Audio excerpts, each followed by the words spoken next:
I never thought I'd be the type to linger over someone's smile in the middle of a Tuesday. But there she was, leaning against the counter of the small, cluttered bookstore I worked in. Dust motes danced in the slanted sunlight that spilled through the tall windows, catching her hair just so, strands of silver threading through the dark, and I swear it made her look older and younger at the same time. She had that way of moving through a space as if she owned it, though not aggressively, more like it recognized her. I was shelving the new arrivals when she appeared, her heels clicking lightly against the worn wooden floor. She didn't glance at the books or the tiny handwritten signs. She just watched me, not in a creepy way, but like she had a question she wasn't ready to ask. My chest tightened. "You'll forget tonight," she said, almost under her breath, as if the words were both a warning and a joke.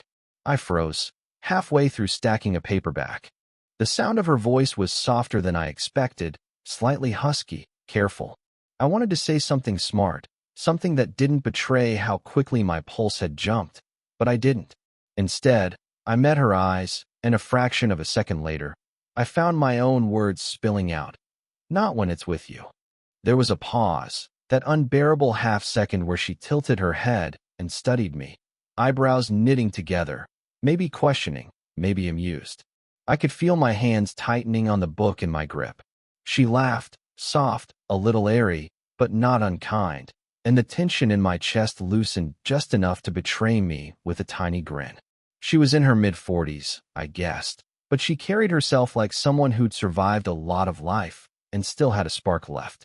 Her jacket smelled faintly of something warm, like vanilla and cedar, and I found myself inhaling more than necessary. She reached across the counter to tuck a stray hair behind her ear, and the small, fluid motion sent a ripple through me I couldn't explain. I caught myself watching her fingers linger over the rim of the counter for just a second longer than necessary. "I was just browsing," she said, finally, her tone casual, but with that undercurrent, like there was more behind the words she didn't want to share. I nodded, trying not to overthink the way my stomach flipped. "Sure, take your time." I wanted to tell her I'd follow her around the store if I had to, just to keep seeing her smile. But I didn't. I shoved the thought down and forced my hands to behave, flipping the page of a nearby magazine like I wasn't completely aware of her presence.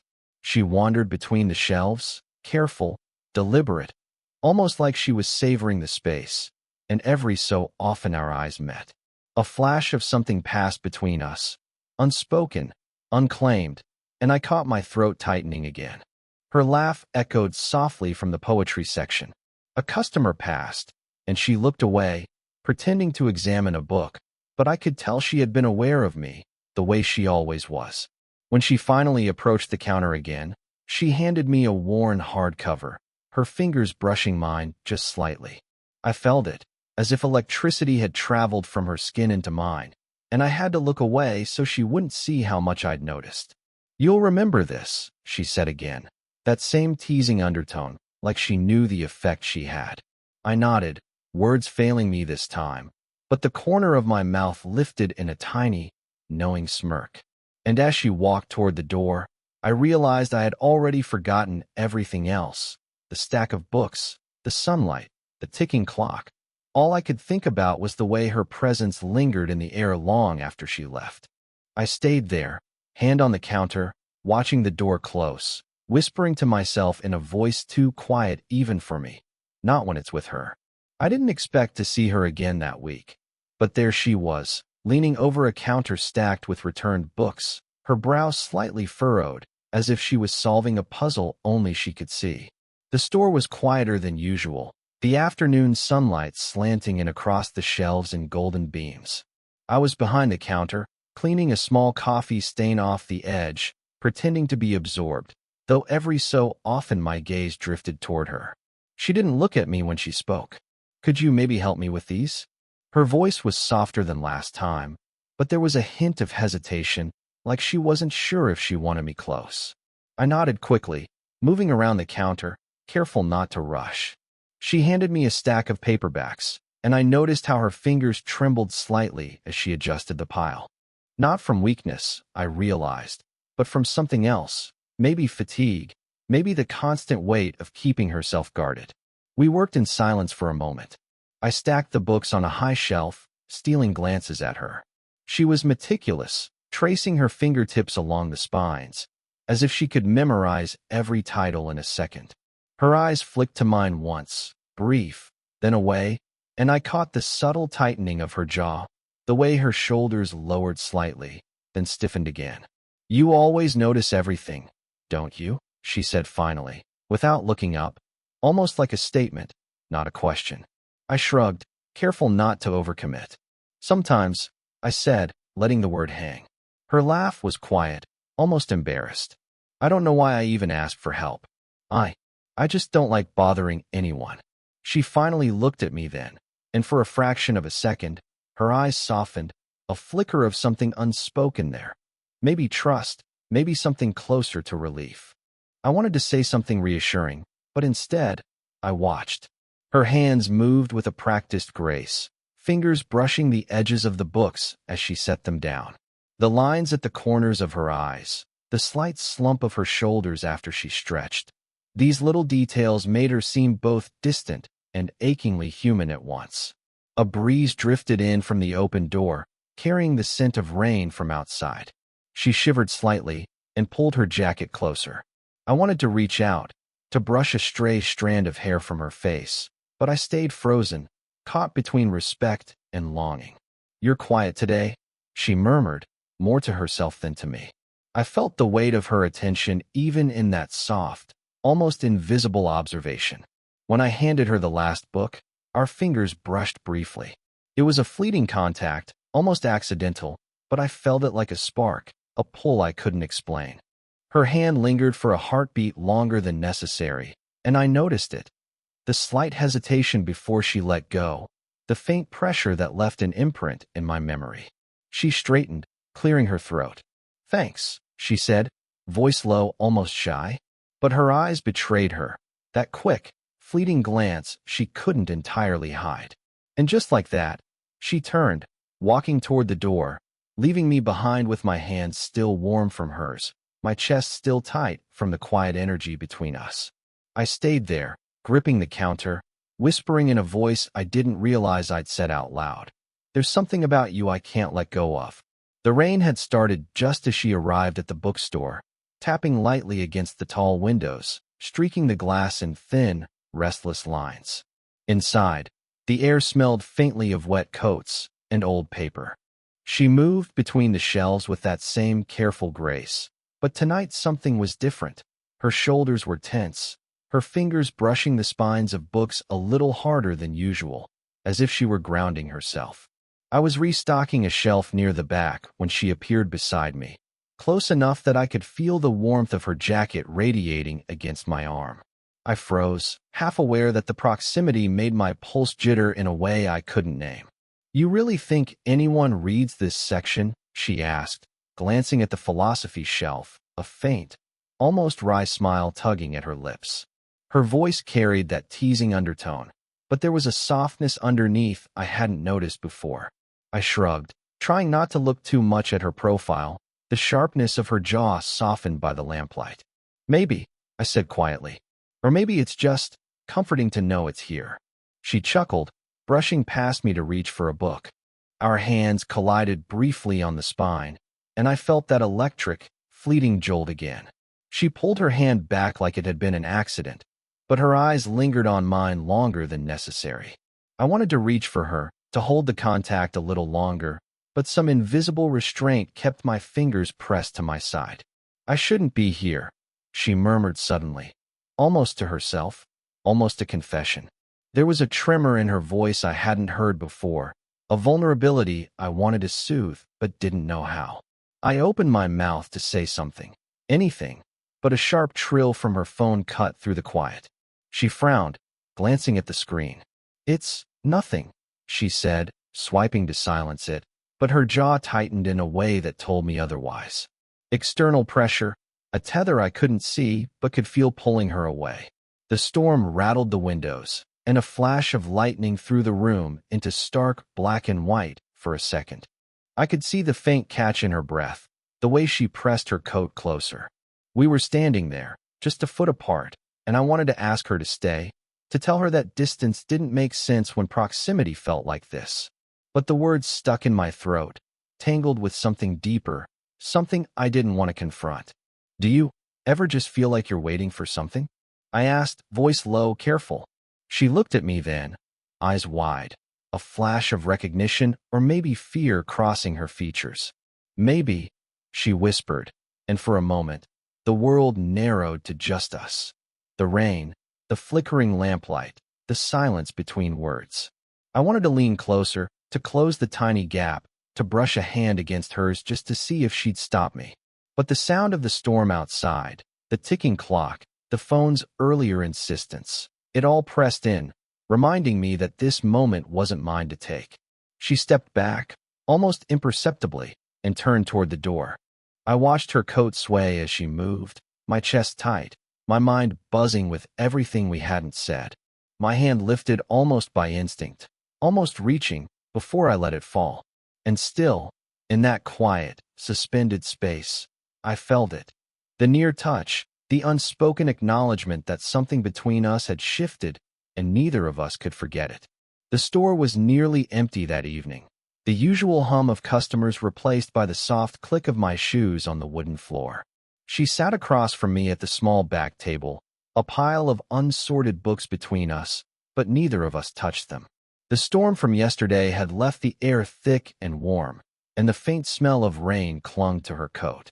She looked tired, more than I'd noticed before, a weariness in her eyes, in the way she rested her chin on her hand. I cleared my throat, unsure if I should say something, anything, to break the silence. But she spoke first, voice quiet, almost trembling. "What are we doing?" she asked, and it wasn't accusatory, just raw, honest. The words hovered between us, heavier than anything I'd expected to hear. I blinked, caught off guard. My chest tightened, and I realized I didn't have an answer that made sense. I don't know," I admitted, voice lower than I wanted, rough at the edges. She studied me, those sharp, knowing eyes softened with something like fear or longing, maybe both. "Because this, whatever this is, it doesn't feel normal. And I can't pretend anymore." I swallowed, trying to match her calm exterior with my own restraint, but my fingers fidgeted with the edge of a book. I noticed the faint tremble in her hands as they rested on the table, the tiny bite of her lip she hadn't realized. All these details were words she didn't speak aloud, and they cut me deeper than any confession. "I don't want to hurt anyone," she continued, gaze flicking toward the window, watching the streetlights flicker through the drizzle. "And I don't want to hurt myself either." Her honesty shook me. It wasn't about romance. It wasn't about desire, at least, not yet.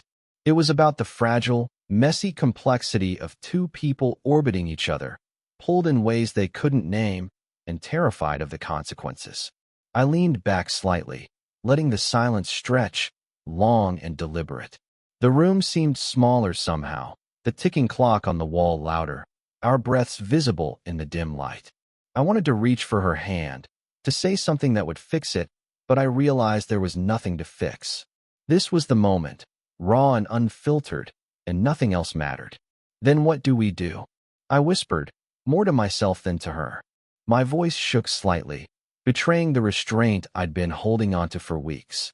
She looked at me then, full on, and for a heartbeat I saw everything she didn't say. The fear, the loneliness, the curiosity, the pull. Her chest rose and fell slowly, her eyes glinting with unshed emotion. She swallowed, voice barely audible, and said the thing that lodged in my chest and refused to leave. "I think I'm already too involved to step back." The weight of her words hung between us. It wasn't romantic yet, but it was something stronger, more dangerous, a truth neither of us could deny, and one that would follow me long after the lights went out and the store emptied. I was stacking new arrivals near the poetry section when she appeared, holding a small, worn envelope in her hands. Her fingers trembled slightly as she turned it over, and for the first time, I saw hesitation etched across her usually composed face. I shouldn't even show you this," she murmured, voice tight, almost brittle. She set the envelope on the counter between us, her eyes flicking up to mine with a mixture of fear and vulnerability. I reached for it instinctively, but she stopped me with a gentle shake of her hand. No, it's personal. I nodded, stepping back, but my curiosity and concern weren't so easily contained. You don't have to tell me anything, I said softly, careful. I can be here if you want me to. She swallowed, staring at the envelope like it carried the weight of decades. It's a letter from someone I lost, she said finally, voice barely above a whisper. Someone who mattered more than I thought I could ever bear. I haven't looked at it in years. Her eyes caught mine then, and I noticed the faint glimmer of unshed tears. Her composure, usually so deliberate, was cracking in the smallest, most human way. I wanted to reach for her, to steady her trembling hands, but I hesitated, unsure if she wanted contact or if the envelope was the only bridge between us she was willing to cross. I never thought I'd read it again, she continued, fingers tightening around the edges. I thought I'd moved on, but maybe I haven't. There was a pause, heavy with unspoken emotion. I studied her, the subtle lines around her eyes, the way her shoulders sagged under the weight of her own memories, the almost imperceptible tremble of her lips. I wanted to say something comforting, but instead I let the silence speak, letting her fill the space with the words she needed to say. I lost someone a long time ago, I said quietly, after a moment, my own voice low, reflective. Someone I cared about. And I know it never really leaves you, no matter how much time passes.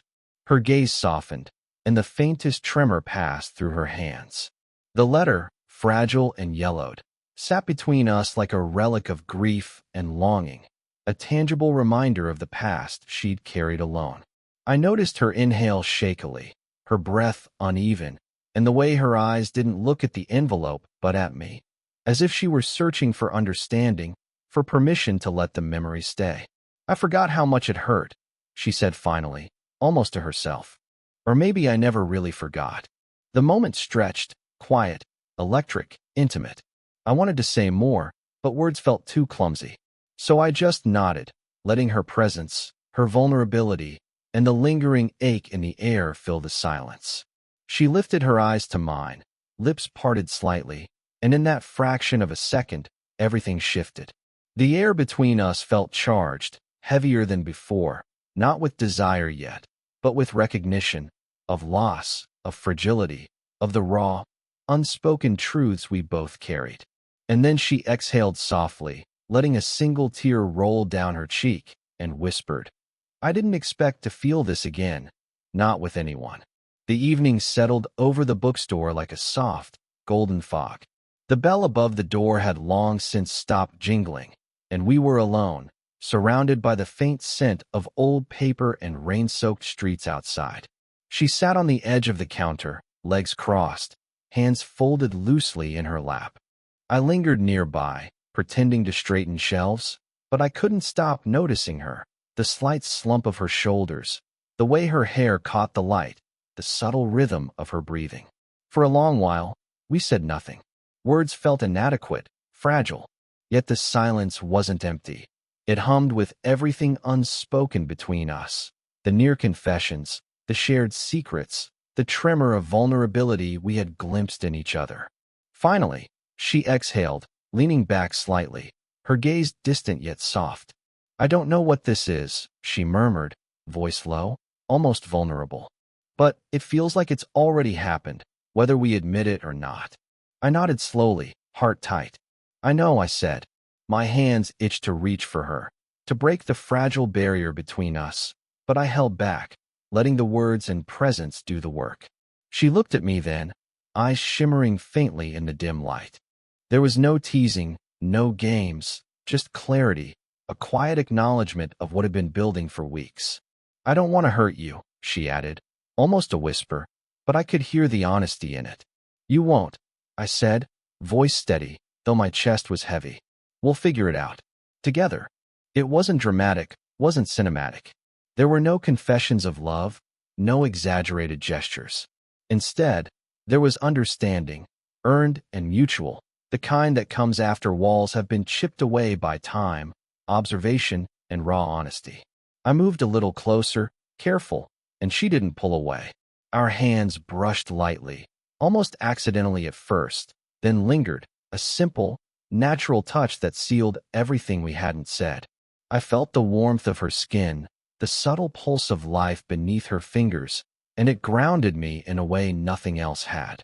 She shifted slightly, leaning against the counter, and I mirrored her movement, sitting down opposite her. The distance between us was minimal, comfortable, inevitable. We didn't need to talk. We didn't need to define it. The shared space, the gentle brush of hands, the quiet awareness of each other's presence. That was enough. Time seemed to stretch and bend, the hum of the store around us fading until it was just the two of us, suspended in understanding. Every tremor, every glance, every unspoken word had led here. And now, in the stillness, it felt safe. She tilted her head slightly, brushing a stray hair from her face. I leaned in, just a fraction, resting my forehead lightly against hers. She didn't move. She let it happen. And in that small, intimate moment, all the hesitation, all the tension, all the storm of emotion finally found a resting place. We sat there like that for a long while, silent but aligned, and I realized something simple yet profound. This was real, earned, and ours, quietly, without fanfare. The rain tapped gently against the windows. The world outside continued on its messy, complicated path. But here, in this corner of the bookstore, everything had settled. And for the first time, I didn't want it to move. It's been weeks since that quiet evening in the bookstore, the one where everything shifted, where silence said more than words ever could. I still catch myself replaying it, over and over, in flashes, her hand brushing mine, the way her eyes softened when she looked at me, the subtle lean of her forehead against mine. That moment didn't feel like an ending or a beginning. It felt like landing somewhere we both hadn't realized we'd been heading all along. I've changed in ways I didn't expect. I notice the little things now, the way a glance can carry weight, the way a pause in conversation can mean more than any declaration. I've learned to read between the lines, to respect boundaries while quietly celebrating the closeness we share. And somewhere along the way, I discovered patience is not waiting. It's being present, fully, without trying to force what's already unfolding. She's changed too, I can see it. Not in grand gestures or dramatic proclamations, but in the way she carries herself when she's near me. Lighter, more unguarded, willing to let someone in, even if just a fraction. I can see her laughter come easier, her silence feel less heavy. There's a softness now that wasn't there before, not because the past is gone, but because she doesn't have to carry it alone anymore. Our connection is subtle, almost imperceptible to anyone else. A touch of the hand while passing books, a shared glance over a pile of poetry, quiet conversations that stretch without need for words. It isn't fairy tale love, wrapped in certainty and perfection. It's slower, messier, more human. It's learning to inhabit the same space without fear, to build intimacy in the pauses, to treasure what's earned rather than what's claimed. I think about the lessons we've both carried into this. That love doesn't always arrive with fireworks. Sometimes it slips in quietly, waiting for patience, trust, and vulnerability to meet. That heartbreak doesn't vanish, but it softens, allowing room for something new to grow. That being seen, really seen, is both terrifying and beautiful, and worth every tremor of fear it brings.